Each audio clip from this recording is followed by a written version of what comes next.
Supervisor নিয়োগে অঙ্গনওয়াড়ি কর্মীদের সুযোগ সংক্রান্ত মামলায় কলকাতা হাইকোর্টের সিঙ্গেল বেঞ্চ যে রায় দিয়েছিল তা বহাল রেখেছিল ডিভিশন বেঞ্চ।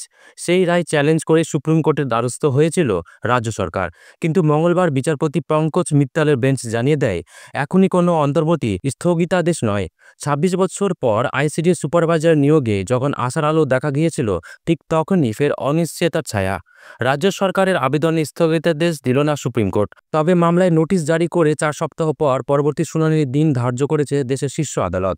মঙ্গলবার সুপ্রিম কোর্টে বিচারপতি পঙ্কজ মিত্তালের বেঞ্চে শুনানির সময় আইসিডিএস কর্মীদের পক্ষের বর্ষিয়ান আইনজীবী এমপি সিং ও আইনজীবী আশিস কুমার চৌধুরীর কাছে জানতে চাওয়া হয়, কেন ২৫-৭৫ অনুপাতে সুপারভাইজার নিয়োগ করা যাবে না। উত্তরে তিনি জানান, আইসিডিএস-এর শেষ নিয়োগ হয়েছিল ১৯৯৮ সালে। ২০১৯ সালে ৩,৪৫৮টি শূন্য পদে নিয়োগের বিজ্ঞপ্তি প্রকাশিত হয়।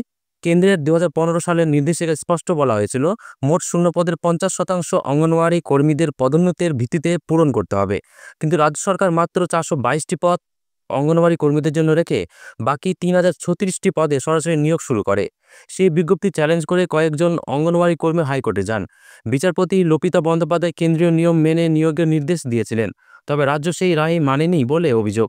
এরপর ফের মামলা হলে কলকাতা হাইকোর্টের ডিভিশন বেঞ্চ সিঙ্গেল বেঞ্চের রায় বহাল রাখে।